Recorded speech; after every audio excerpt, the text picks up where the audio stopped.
Okay, well, we'll go ahead and get started. So, this is the monthly meeting of the for third Thursday, our value added, making more money from your hives. And I want to remind everyone on here who's part of the Great Plains Master Beekeepers, you can get 1 hour of educational credit for attending these. These are also on the Kansas Honey Producers website, and all the videos are archived. I didn't ask Anthony if he was okay with recording it. Are you okay with us recording this? He said yes. All right. So in October, we're going to have Jay Francis talking about making mead. In November, we're going to have a sharing of stories. This is about 2 years, maybe a little longer, that we've been doing these.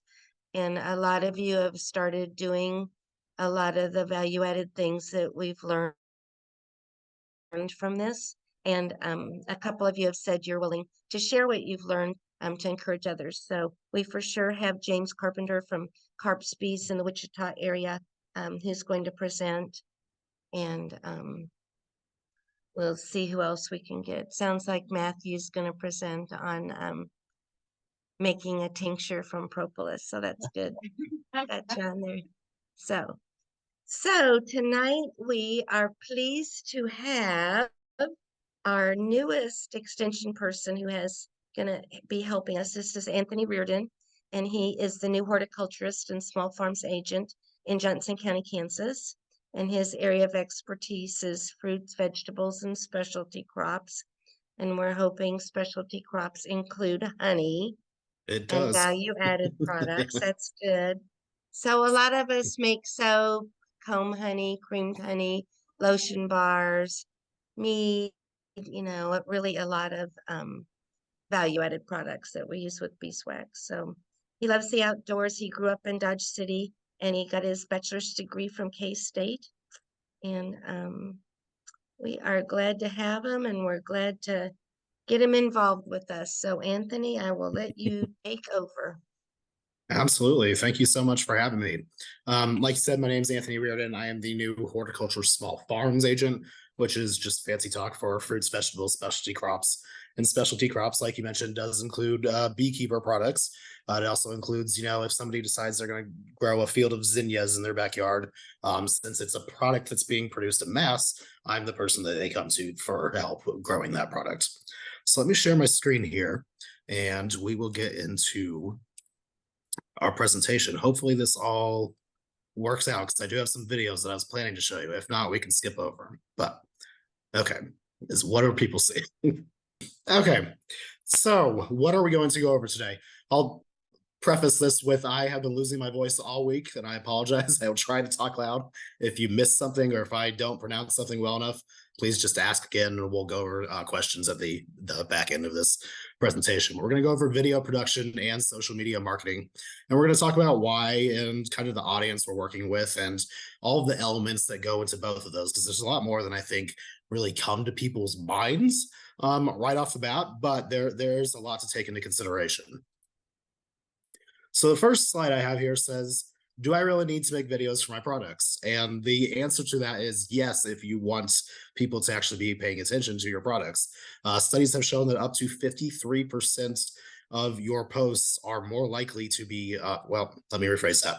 Your posts are 53% more likely to be seen on Google's front page if you include videos in your website of some form. So if somebody's searching for something that you happen to be offering, if you have a video accompanying that offer, you're more likely to be noticed. Also, demonstrations increase sales. So if you're seeing a product working or used how it's intended to be used, you're more inclined to purchase it. And videos, they trigger memories, right? So you see something in action, and then when you're going and doing a task and you need a product that the tool is the what you're offering, you're going to be picturing that tool that you saw in that video essentially.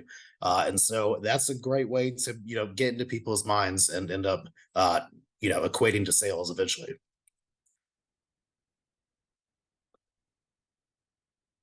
So the first thing you want to do is determine the who. And what I mean by that is you need to find who your target audience is. If you're trying to sell to Midwestern beekeepers, that's great. If you're also trying to sell to honey consumers that like to knit on Wednesdays, that's also great. You need to know who you're working for, though, so that you can sort of tailor everything that you are creating to them. That's because there's a lot of steps that go into video making and to marketing. And really, if you know who you're trying to talk to, then you can tailor each one of those steps to it. So your concept can be tailored to them. Your script can be made for them. Your budget can be set for the type of people that you're trying to work with, and so on. Your setup, your filming, your editing, and your marketing. The next thing you want to determine is your what. So we talked about how well, I know my prompt for this presentation was, let's talk about making demonstration videos, right? So there's actually quite a few different types of demonstration videos that you can do depending on what you're trying to relay. But those can be process demos, which show how something is done, a vision demo, which gives you the potential value or impact, micro demo, which shows like a technical function, but not all the functions. So that'd be like if you have a camera and you show the zoom option and how to use that zoom. A qualifying demo shows needs and challenges and how the product works for those needs and challenges. The technical demo would be showing all the functions of a product.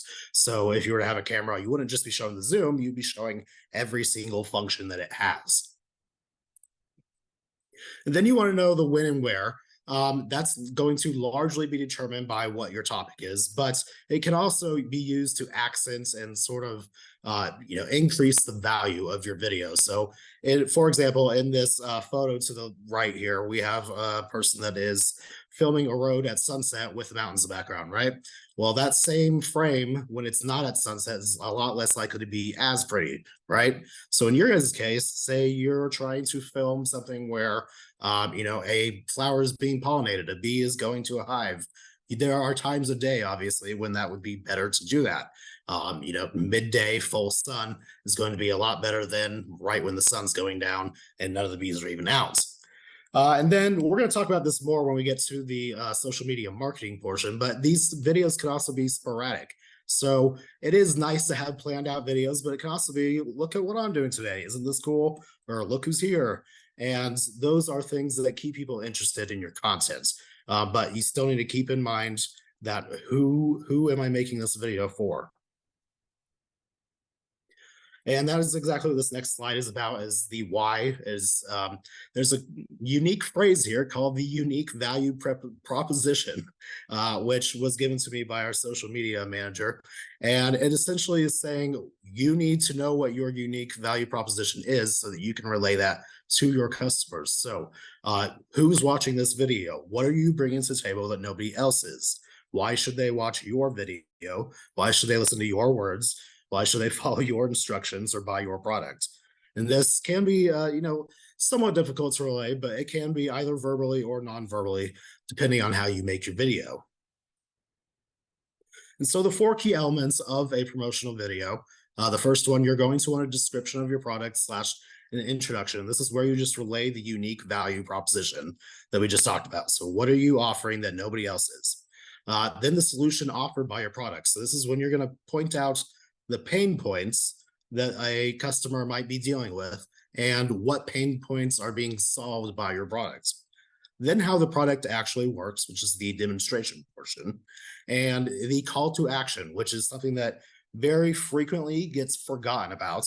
And it actually makes for not great videos if you do forget about it, because people are left feeling like the video is unfinished. They're almost left feeling like they've kind of wasted their time. And when you do have your call to action, it's going to be more so, oh, okay, I just accomplished something by watching this. So that would be something like, visit our link for more information. Come on down to this and purchase or start your own beehive using these tips. You are literally calling them to do something. And there's other important considerations. Working in extension, one of the easier things to do is to skip the minute details, especially in my topic where it's gardening. But that's really something you can't do because you don't know the skill level that people can be at. So on one hand, it could be a situation where you've got a very experienced gardener, but on the other hand, it could be someone that's never been in their backyard in their life and they're just trying to grow a flower. So you can't skip the basics. just because you're well versed with them. So assume your audience is brand new to the topic. Don't skip the minute details. And if you are in your video catering to a specific audience, say you guys are making a video for each other on how to go about using a certain, honey straining products, or I don't pretend to know all the products that go along with beekeeping, but you know my point. Definitely relay that it is a specialized video for a specialized audience, so that the people watching aren't left disappointed, essentially, after watching or spending their time on it. And then you want to have a beginning, a middle, and an end. And so you can kind of storyboard that, but it's kind of, thinking back to your grade school days when you're writing stories, and, your middle school class, that you need the introduction, the middle, the ending, but you want your unique content in there, and you want your call to action, and you want a conclusion. And then getting into production, this is the actual making of your video. Here's some components that you definitely need to be keeping in mind, because people don't like watching bad videos. So you really need to try to have good lighting wherever you are. Make sure there's no shadows on your face, or that there's not weird angles to the lighting, or that it's too dim in the video. There's many different ways that lighting can be bad. Just make sure the lighting's working with you. Make sure it has good sound quality. This can also be very easy to overlook, and we'll talk about some products that can actually help you with this. But make sure you have good sound, and make sure, if you're filming outside and it's windy out, you need to take the precautions to address that wind. Have a stable and non-shaky, non-grainy video, and always film horizontally. So this is something that a lot of people that aren't used to filming can actually fall into very easily, right? You hold your phone up and you film something, but you're filming vertically. You always want to hold your phone horizontally, because when people are watching videos, it's going to fill the entire screen. Clean up your filming area. This just comes to not having distractions in the backgrounds and being a video that people actually want to watch. Nobody wants to look at a garbage heap. So try to have a pretty set, essentially. And then speak clearly and concisely, which is ironic that I'm saying that right now with my shaky voice, but that is the recommendation. Do as I do, not as I say. Authenticity is also valued most by your audience. So, even if you don't have the most professional product, what the audience is going to respond to most is having a presenter that they like, that is human, that doesn't feel fake. So don't pretend to be passionate about something, be passionate about something. In scripted material, it can be okay, but you need to try to deliver authentically, like you're having a conversation. So you want to be talking with a person, not at a person. And then here's some tips that kind of come along with just the modern set of the media landscape. In the TikTok era, it is 2 minutes or less that is recommended for videos online, which can be very difficult when you're trying to do a demonstration. But the thing is, most people don't have an attention span that goes beyond 2 minutes. So you need to try to keep it within that time span. And to do that, you avoid the fluff content. You don't need to be talking about, the weather outside. Just get to the point, present that unique value statement right away, and go ahead and show what you're trying to show. But longer are fine. Just know that you're going to be limiting your audience. And along those same lines, there's a lot of people that actually watch videos without sound entirely now, and you need to try to adapt for that. Say, on Facebook, you might just be scrolling and you're in a public place. You don't want to be disturbing people. A lot of people just watch videos without the sound. So the way you can get around that is you can utilize text and subtitles. And there are certain programs out there that can help you do this. But try to accommodate to that if you can. So here's a few tips on equipment. When it comes to a camera, you can get the high quality, high dollar camera and make a great video, but know that many cell phone models now, especially if you're getting something that's just released, newest, brandest new model, those are going to have almost as good a quality camera in them. So that investment may not necessarily be necessary if you're really not trying to, make a career out of video making. That said, you can use a camera, you can use a cell phone. To know the type of camera or cell phone you should get, really the best thing I can tell you is you need to always read the reviews. And that goes even when you're going to buy something in person. Go online first, read those reviews. People love to tell you when they're dissatisfied with something, and they love to tell you when they're super satisfied with something. So you're going to know exactly the good and bad aspects of that product if you look online, and it's going to be things that a salesperson are likely not going to tell you to your face. An SD card is something that's going to be necessary if you are selling or if you're videoing, I apologize, on a camera that is not on your phone. And that is just because it is literally the memory portion of your video. And you need to be sure that it's functioning properly and that it has plenty of memory space on it, because those are two things that will quickly stop your video if your memory card doesn't work or if it stops working in the middle of your presentation. And so batteries are another thing that's kind of obvious to keep in mind, right? But it's definitely something that you should keep in mind. Having a second battery ready to go is something that's definitely recommended if you have a camera that's not in your phone. If it is your phone, make sure your phone is charged, have your charger right there, or you could even have your phone plugged into the charger and film as you're doing that. Just know that some of the external attachments that you can use on your phone won't be necessarily usable if you do have it plugged into the charger. And like I mentioned, with cameras, you can alternate the batteries while in use. So that will pause your video for a minute, but that will also help you out if you're trying to do, say, a demonstration and you need to be able to keep filming over a prolonged period of time. So lapel mics and ring lights are two things that I think get overlooked very easily, but they can really increase the video quality very almost cheaply, especially if you're shopping in the right areas. Lapel mics, they can be very expensive, but they can also be $20 to $60 depending on what you're looking for, and it can plug directly into your phone, and there's an app that comes with it, and it will increase that quality that audio quality tenfold. Remember, we're going for quality content because that's what people are looking for. Ring lights, what these do is they provide uniform light in all directions. So remember when I talked about weird shadows on your face or having it be too dim or too bright? These ones give you uniform light. They almost give you like a glow around your face. They make you pop in the center of the screen. And they can be adjustable and they can be moved around and manipulated very easily. And they're really cheap. And you can attach your phone to them. You can attach a camera to them. There's several different models. So tripods and gimbals, this again comes back to video quality. Tripod is meant to free up your hands, but also it's going to stop any shaking. It's going to provide that stability. It's going to provide a set frame for you to be presenting in, essentially.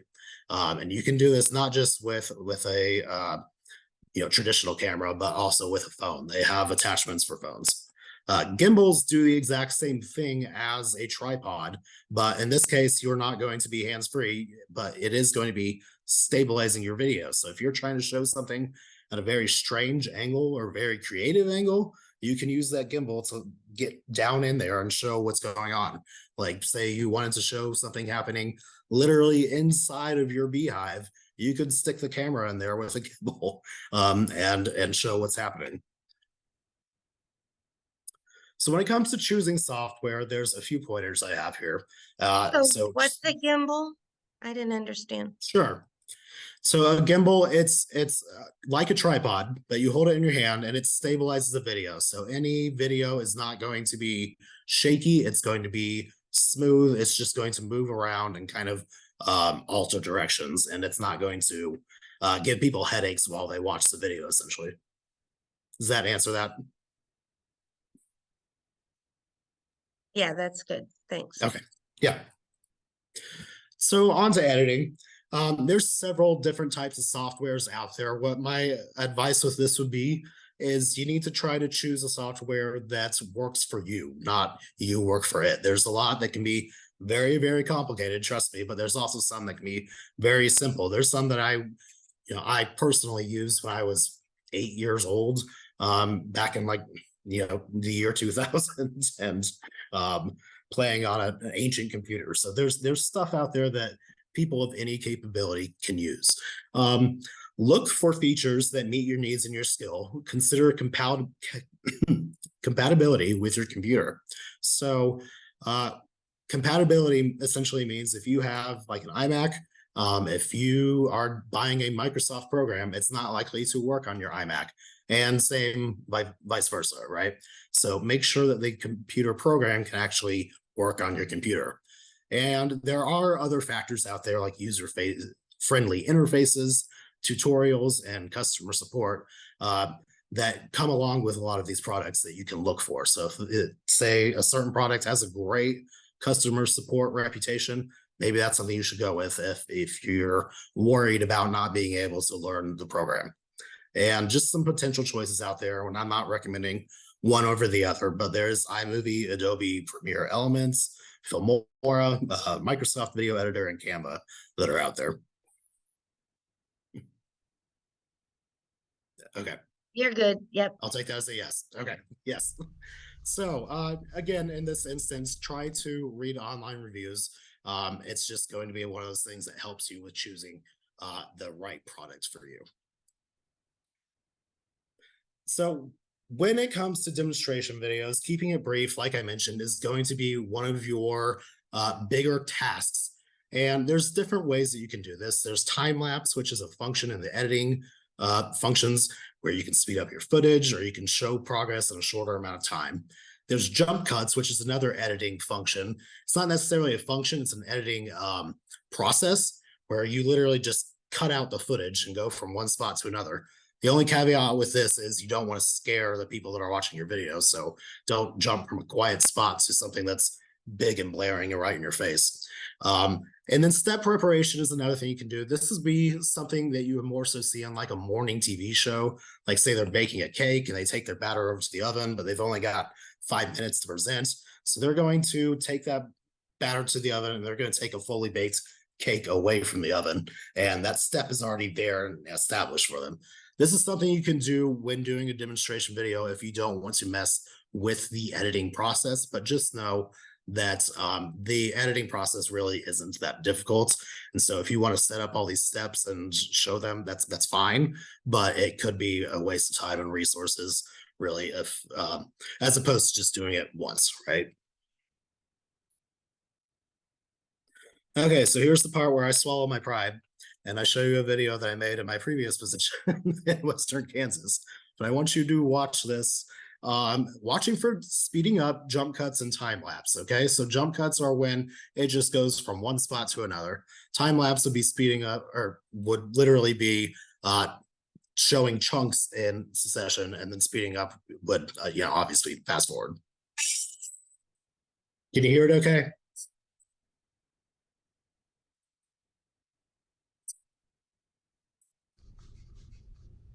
Can you hear it? No sound. No sound. Interesting. I'm wondering if there's a permission that you have to give me. You should have everything. Okay. Let's see.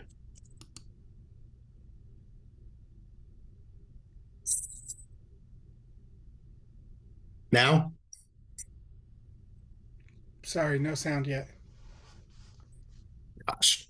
Well, we may have to skip over this portion. I was worried that was going to happen, but just know here, and even, I can even keep the sound off and I'll show you what I'm kind of referring to. I think on the sharing on your screen, if you may need to stop and restart it, but there's under advanced sharing options. Okay. And maybe that's not it, but there should be, let's see, where's that? Where you click on sound for your,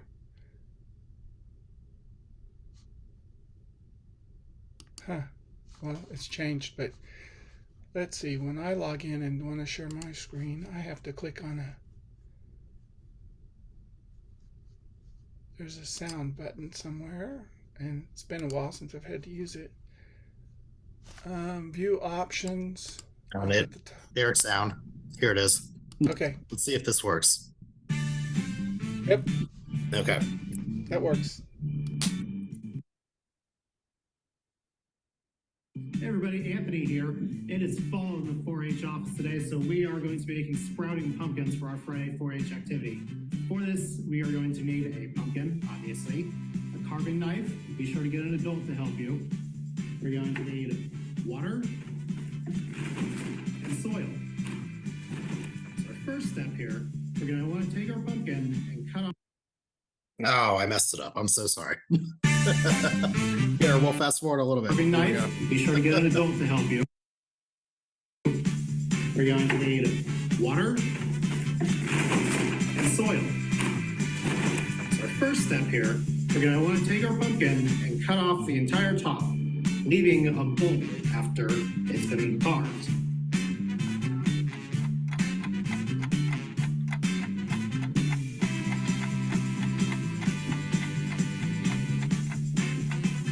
So as you can see here, I've cut a large hole around the top of my pumpkin. All I'm going to do now is pull my cap off. Now we've got all these seeds here on the inside and on the top. What I'm going to actually do is cut the seeds off of the top of it and put it back inside the pumpkin.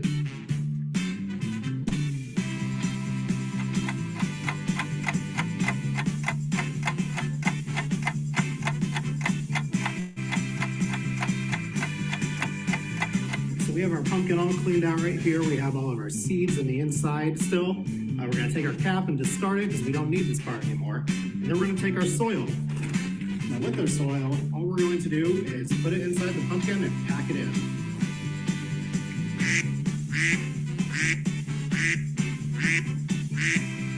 You don't want to pack this too tight. If you have too tightly packed soil, any seeds are not going to be able to germinate. There's not going to be any room for them to grow.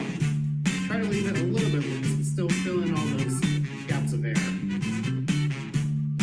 So I have this relatively packed. I'm going to add some water now and it's going to pack down even more. I'll probably add a little bit more soil.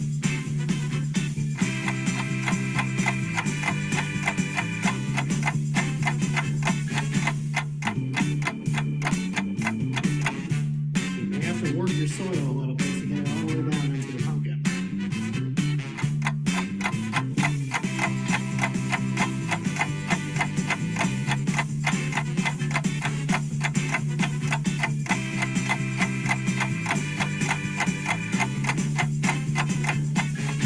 So here we have our packed pumpkin. It's not much to look at right now. It's literally just a pumpkin with dirt in it. We're gonna set it in the window and we're gonna watch it for the next couple of weeks. So we'll see if these sprout.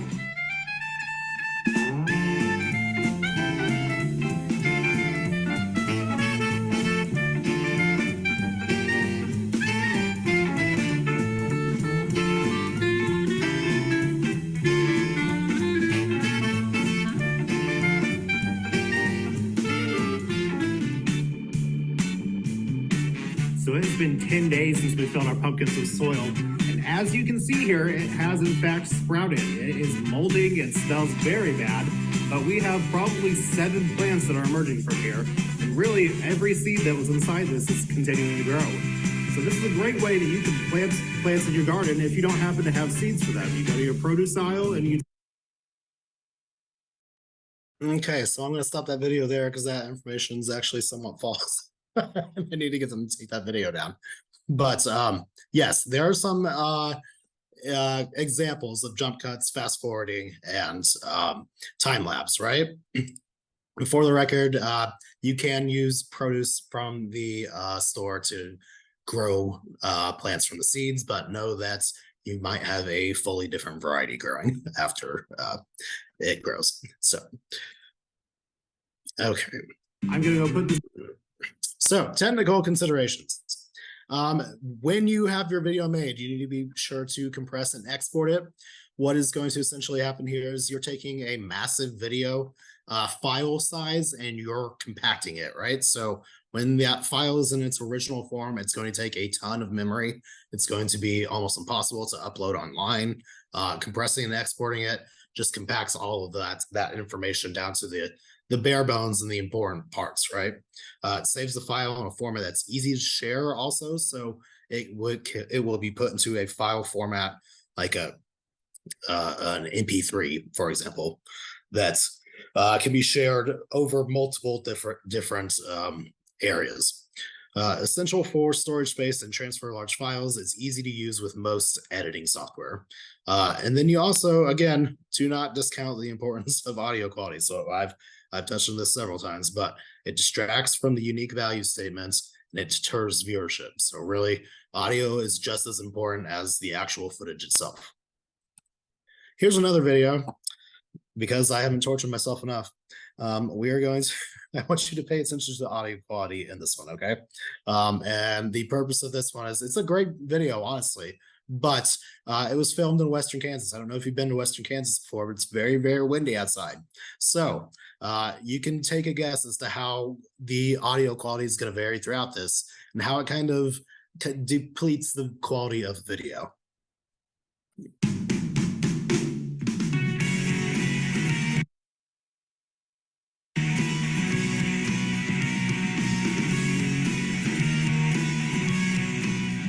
It's Walk Kansas time.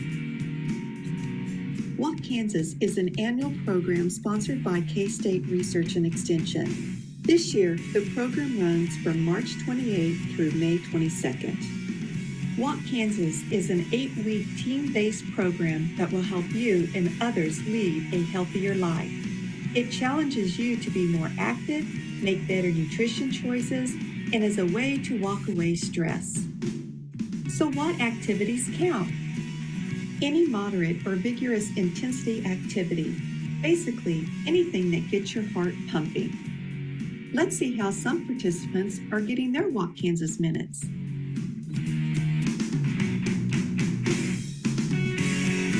I'm getting my strength training while Zooming at work and getting my minutes for Walk Kansas.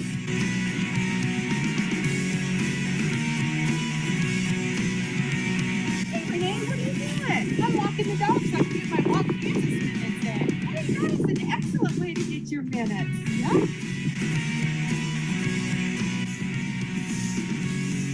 The way I'm getting my Walk Kansas minutes in is by gardening.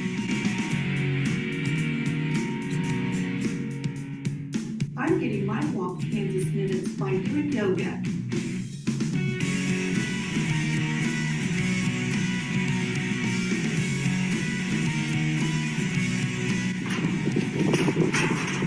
I've been working all day. I have 12,000 steps in. That's 45 minutes towards Walk Kansas. If you wear an activity tracker, you can start. There's my audio. So as you can see, it's a decent video, but when you've got wind going on in the background, when you have different varying levels of audio quality and audio loudness even, it can really deter from the quality of the video. So definitely keep that in mind as you're making your product. Accounting. Okay, so now we're on to the social media marketing portion of this presentation. And you know, when it comes to social media marketing, it's again one of those things like, is it that important? And it actually kind of is. So we'll talk about it. First thing up is you need to actually have a social media presence, aka you need to have accounts. I'm not saying get one over the other. Facebook probably is the most popular, with Instagram and TikTok being right next to it. The other ones, you know, Twitter's kind of on the downhill slide right now. Snapchat's been holding in there for a long time, but it's not as popular anymore. So there's many different avenues you can take, but really Facebook probably is the one where you're going to get your actual customer base. It's an important part of connecting with your target audience, right? So just how we use social media to connect with all of our friends and family, this is your connection to your audience. Because this is where people shop nowadays. It's not just where they look at family photos. It's where they find the articles they read, the news they watch. It's everything that happens in their life is right there on their phones. It's an easy flow of information, so that can actually work in your favor when you're communicating that unique value statement again, right? And then it's cost-effective advertising as well, because you don't have to pay for advertising on Facebook. You just need to have people sharing your stuff and noticing your stuff in order for that advertising to get out to people. So again, know your audience. Who are you trying to communicate with? And you need to know what they need to know, essentially. And you want to cater to them. So what do they care about? What are their interests? What hardships do they face? And what's their sense of humor? And when I say what's their sense of humor, that's really something that can be worked in your favor if you do it correctly. This here is an example. This would be the Oklahoma Department of Wildlife. There's somebody's they are a Twitter entity that has gone kind of viral recently because they tend to joke around with their audience. So this tweet they have here is they're, showing a bunch of corgis fighting. They're saying our lighthearted tweet about not letting wild animals indoors, and then the other dog fighting them says the entire state of Oklahoma wanting to pet a mountain lion. And so it's simple jokes like that that make people want to interact with you, want to look at your content. That said, you want to maintain your standards of conduct. You want to be respectful, represent yourself and your business the way that you want to be presented. But remember, more posts interactions equal more views via the algorithm. So the more you can get a popular post that people are liking, that people are interacting with, the more that post is going to be seen by people. So it really is coming back down to advertising. This is when people are going to be seeing your posts, is when you have popular posts. You can encourage posts interaction through likes and shares and comments. But again, really just kind of just making that content that your audience will actually enjoy is kind of the best route to go with. And your audience behavior can very much inform these marketing strategies. And you can watch that behavior through the insights that you'll see. And we'll talk about that shortly on another slide.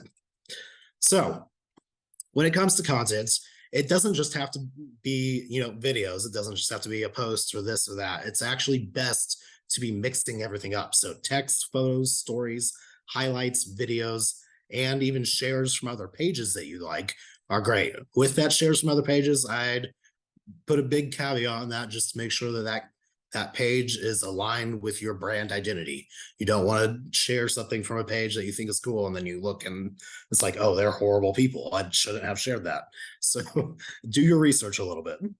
And then quality over quantity. So, I know a lot of people that love to just throw everything they like up onto Facebook, which is great for a personal Facebook, but you should have, with a business Facebook, a little bit of strategy. So quality posts every time. It maintains professional respect for your brand, and it can still be sporadic, but you still just need to remember, have that why in mind. Why am I posting this? Is there a reason that my audience needs to see this? And don't post off-brand content. Again, that's just saying stick with the image that you're trying to portray to the public. And then remember that post frequency creates expectations. So if you're posting 20 times a day, your audience, when they click that follow button, is going to expect 20 posts a day, and that can be exhausting. So if you only have time to do one post a month, then you should do one post a month for a while, or one post a week is fine, at least to start out, right? But you need to maintain that consistency, because that's what your audience is going to be looking for. When you don't maintain that consistency, that's when disappointment and dissatisfaction and distrust all kind of become factors. Frequency, it's part of your brand, and you should be respecting it just as much as your brand. And then also, there are features on social media now where you can utilize scheduling, which is very handy in case you don't want to be sitting in front of your computer all day. Say you want to maintain consistency, well, you can use scheduling now to post a post once every week at the preferably optimal time, and it'll tell you the optimal time. And it can be planned way in advance, and you won't be bound to your devices. Just again, I say this with the caveat that you want to ensure your content is resonating well with people, because sometimes we can overlook something, and we can look at our phones, and something that's posted can have really hit a wrong nerve with people, and you haven't looked at your phone in 3 days, and then it's a PR nightmare, right? So pay attention to what you're posting, and it all should be well. So there's insights specifically with Facebook, this is a feature on there, and it'll tell you everything about your posts, almost all the interaction it's getting. It'll even tell you people that didn't like your post or people that unsubscribed from you after you posted something, but also tell you your entire total reach. So it really gives you, when it going back to that content subject, it gives you an idea of what your audience likes and dislikes. And it tells you what content works and what doesn't, as well as when, where, and hints to why it's working. It can improve marketing strategies based on what you learn, and it strengthens your presence in your brand. Really by using data-driven decisions. So you're not just deciding to throw something up, you've got numbers to back up these decisions. And then you also want to try to work with the algorithm. So what's the algorithm? That's a huge, confusing thing for a lot of people, but essentially it's the program that the entire system operates off of, right? And so working with the algorithm is going to make it so that you're more noticed by people. And the way to do that is to use keywords or hashtags. And this will increase visibility amongst new like-minded audience members, because they're going to be looking for the specific words that you put in to those keywords and hashtags. And you can also utilize this to jump onto trending topics. So say something's happening in pop culture in the news that day, you can use a trending hashtag and be like, and I also did this with my bees. And everybody that's looking at that trending hashtag can see what's going on with your bees as well. And it drives discoverability and engagement, growing your brand sales, and again, cost-effective advertising, right? That's what all this is about. But it doesn't have to be cost-effective if you don't want it to be. You can still pay for promotion on Facebook. And actually, it's kind of recommended if you want to get a huge audience, because with these features, you can actually target a very specific audience. You can be like, middle-aged men that like dogs that beekeep on Thursdays. You can put very specific requirements into your search, and that is who Facebook will cater to your audience. It's okay to post successful content twice as well. So just keep in mind that if you have a very successful post, don't repost it immediately right afterwards, because then you're not diversifying what you're posting. But you can post the same thing again later and be like, hey, remember this? This is cool. And likely, because people liked it once, they're going to like it again. And with that, I would open it up for questions.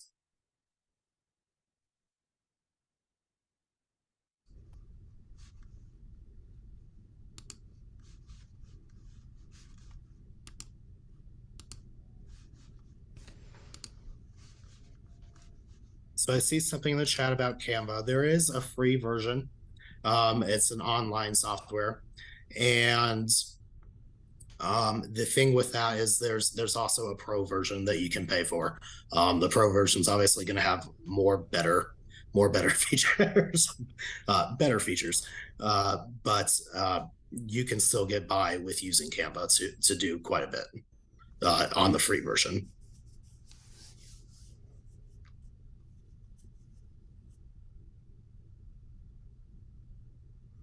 Any other questions?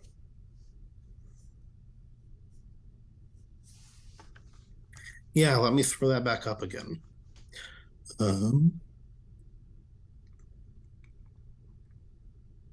Here's my contact information.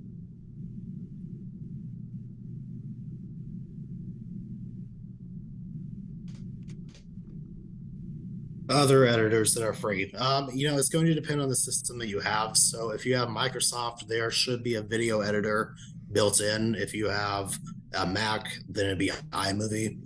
It depends on your type of computer. But those ones that were listed on that slide, let me go back real quick and I will show you.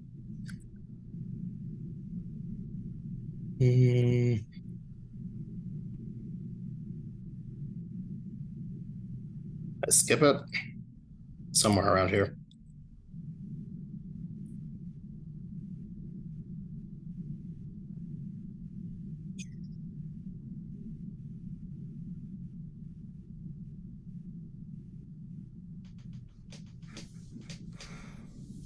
Software. There it is. I apologize. Okay, so iMovie, Adobe Premiere Elements. I believe Adobe, that might be a paid for one. Filmora, that might be a cheaper option for you. Microsoft Video Editor, that would be one that comes with a computer, just like iMovie. And then Canva, again, that can be free. So how do you address the heat and wind when filming? It's often very hot at the Hive. The heat, that's one thing. I don't think it's going to affect your video too much. The wind, obviously, the sound quality is going to very much decrease. In that situation, I'd suggest probably using captions and just knowing that the audience is going to have to kind of read what you're saying. So you can kind of almost play into it and just be like, I'm not going to use the audio on this. I'm going to show the process. I'm going to take the audio off, put some music next to it, and then you can even do a voiceover or something along those lines. If you don't want to go through that extensive of a process, you can still just add captions to it, and then they can at least know what you're saying.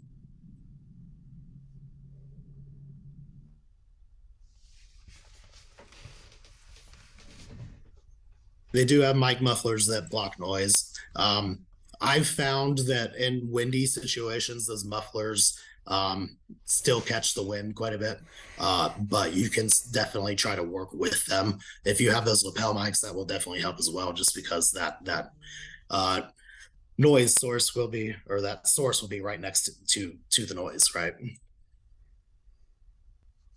Bees can get caught on mic mufflers. Yes, I imagine that would be very loud. You might actually try to keep it under your beekeeper's suit if that's something you use, and then that might help in that scenario.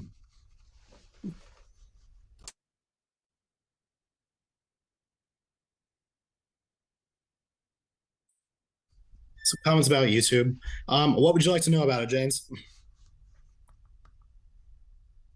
YouTube's great. It's one of those deals where if you've got any form of a compatible video file, you can upload it.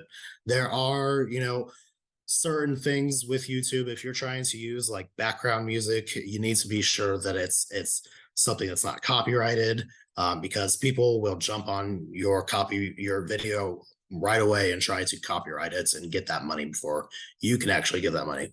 Very rarely can you actually make money off of a YouTube video unless you're getting hundreds of millions of views, but think of it more so as an advertising avenue.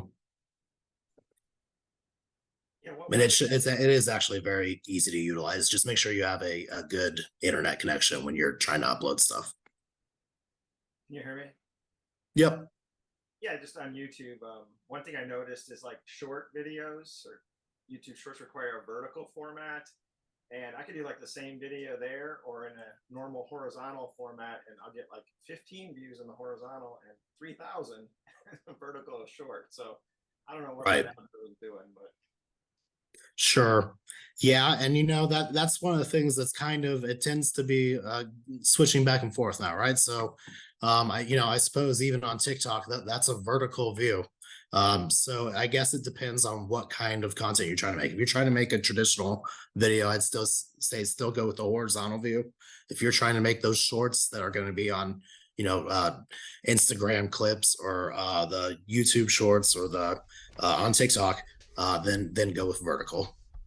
Does YouTube have, or does Facebook have QR codes should you want one for your business page, or do I need a QR generator? There are free QR generators online. I believe the most popular is probably QR Monkey. I literally just search free QR generator. You'll be able to find one. That's the easiest way to go about it. I've found that with QR codes, it's mostly registration type stuff, or if you're trying to get people to go to a certain event from a flyer, that's when they're most useful. Does Facebook have QR codes? I don't believe so, but you can certainly upload one on your own and direct it to the content that you want people to see. On Facebook there are reels that are short videos. Mm-hmm. Should we be doing the reels vertically as opposed to horizontally? Yes.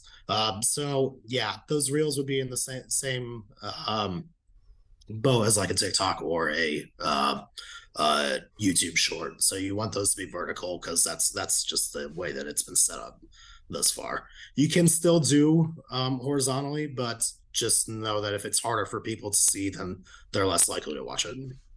James says he has a QR code on his B truck, and that's a genius way to get people to go to your websites. Drive that ad everywhere, right? Any other questions for Anthony? Cool. How can we make Jolie an influencer in social media? Yeah, right. She's not already. It's so funny. You're becoming an influencer, James. You're doing a really good job. So it's been a great presentation, I think. Of course, I missed 10 minutes of it because I have no internet, but anyway, luckily they're recorded. So just a reminder that they are recorded. Next month, we're doing Making Mead with Jay Francis. And the next month, James Carpenter is going to be presenting along with anyone else we can wrangle who will admit that they're using some of the things they've learned on these third Thursdays. So anyway. Thank you for your time, everyone. I appreciate it. Thank you for you want joining. to add, Anthony? Thanks. So drink hot tea with honey and you'll be cured immediately. Right. Or get some of Matthew's propolis tincture. So there you go. Yeah, anyone who's getting GPMB credit, you can put my name down. I'm pretty familiar with most of you who have been on tonight, so that'll be great. All right. I think that's it, unless anyone has anything else. Cool. Thanks, everybody. Thanks for attending. Good job, Anthony. We'll be thinking of you a lot.